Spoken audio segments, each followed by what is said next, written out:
Hello বন্ধুরা, কেমন আছো সবাই? আশা করি সবাই অনেক ভালো আছো। আমাদেরও চলছে কোনো রকমে। তো দিনটা ছিল জামাই ষষ্ঠীর দিন। তো ভিডিওটি এডিট করা হয়নি বলে পোস্টও করা হয়নি, একটু দেরি হয়ে গেল। তো যাই হোক, দেখো সব কাজকর্ম সেরে চান দান করে একটু সাজুগুজু করছি। বাবার বাড়ি যাব বলে কথা। যদিও আমার বাবা নেই, ওই জন্য যেতেই ভালো লাগে না আর কি।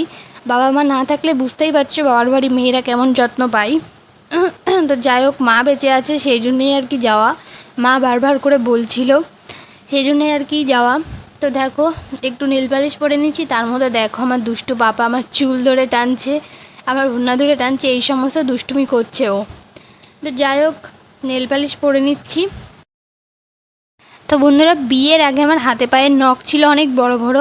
তো ছোটো আঙুলে নেল পালিশ পরলে কেমন কেমন যেন একটা লাগছে, তবুও পরেছি। তো বাচ্চা হয়ে গেছে, বুঝতেই পারছো, ওদের স্কিনটা অনেক নরম হয়, ওদের গাটা যাতে কেটে না যায় সেই জন্যই আর কি নখ ছোটো করা, পরেও বড় করা যাবে। তো যাই হোক, দেখো পাপাকে পুরো রেডি করে দিয়েছি। কেমন লাগছে দুষ্টু পাপাকে বলো? আমার তো খুব সুন্দর লাগছে পাপাকে, ওকেই জামাই জামাই বলে মনে হচ্ছে আর কি। তো যাই হোক, দেখো এদিকে বড় রেডি হয়ে গেছে। তারপরে আমরা তিনজন মিলে বেরিয়ে পড়লাম বাবার বাড়ির উদ্দেশ্যে। তো বন্ধুরা, জামাই ষষ্ঠীর দিন কি গরম ছিল বাবা, তার মধ্যে আবার টানা রোদ ছিল। একটু মেঘলা আকাশ হলে তাও মানে অতটা কষ্ট হয় না। তো যাই হোক, টানা রোদের মধ্য দিয়ে যাচ্ছিলাম, তার মধ্যে পাপা টাকলু করে দিয়েছিলাম, ওর আরও কষ্টটা হচ্ছিল বেশি। তো যাই হোক, দেখো দুই পাশ দিয়ে ভিউটা কত সুন্দর লাগছে। তো আমার বাবার বাড়ি মানে দুইভাবে যাওয়া যায়, মানে দুটো রাস্তা দিয়ে যাওয়া যায়, একটা মেন রোড দিয়ে, একটা গ্রামের রাস্তা দিয়ে।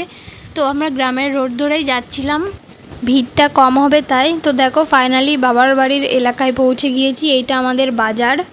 তো আমি আর পাপা একটা দোকানের নিচে দাঁড়িয়ে আছি, আর আমার বর গিয়েছে মিষ্টি কিনতে। তো ও যে দূরে দোকান দেখা যাচ্ছে, ওখান থেকে কিছু মিষ্টি কিনতে গিয়েছে। তো আমি আর পাপা ছায়ায় একটু দাঁড়িয়ে আছি। এই দেখো বাইরে যা রোদ, প্রচণ্ড টানা রোদ, একটু দাঁড়িয়ে আছি। তো পাপা দেখো দেখছে চারিদিকে কত লোকজন। তো এদিকে বরের মিষ্টি কেনা হয়ে গেছে, ও দাঁড়িয়ে আছে, ফাইনালি দেখা হচ্ছে বাবার বাড়ি গিয়ে। তো দেখো মা এদিকে গুছিয়ে রেখেছে দই, চিড়ে, মিষ্টি আর ফল, যা যা ফল লাগে আর কি। তো আমাদের আসতে 12:30 একটা বেজে গেছে, এটা দিতে হয় সকালের টাইমে, তা মানে দেরি হয়ে গেছে বলে মা দিচ্ছে এখন। আমাদের এমনি দুপুরে খাওয়ার খেতে অনেক দেরি হয়ে গেছিলো। তো বাবা দেখো ওই সমস্ত খাবে তো না, ছড়াবে, তাই মা ওর হাতে একটা আম দিয়েছে, ওটাই খাচ্ছে। আর এটা আমাদের পুরনো ঘর, মানে এখানে বাবা থাকতো, বাবার স্মৃতি জড়িয়ে আছে, ওই জন্য মা এখানেই জামাই ষষ্ঠীর যা আয়োজন আছে সেটাই করছে ছোট করে। তো বরের যা যা খেতে দিয়েছে, মা বলছে যে আমারও একটা আলাদা পাত্রে দেবে, কিন্তু আমি নেইনি, কারণ আমার বর অতটা খেতে পারবে না আমি জানি, আর ও বলছে যে আমি অতটা খেতে পারবো না। তাই আর কি, দেখো সব আমার পেটে যাবে, মানে সব না, মিলেমিশে খাবো, ও কিছু খাবে আমিও কিছু খাবো। তো বন্ধুরা, এই সমস্ত খেয়ে পেট পুরো ভর্তি হয়ে গেছে, দুপুরের খাবার খেতে খেতে 4টে বেজে গেছে, তখন আর ভিডিও করা হয়নি। তো তারপরে একটু পুকুর ধারে চলে আসলাম, আমাদের পুকুর ছোটোখাটো পুকুর, চলো তোমাদেরকে দেখাই।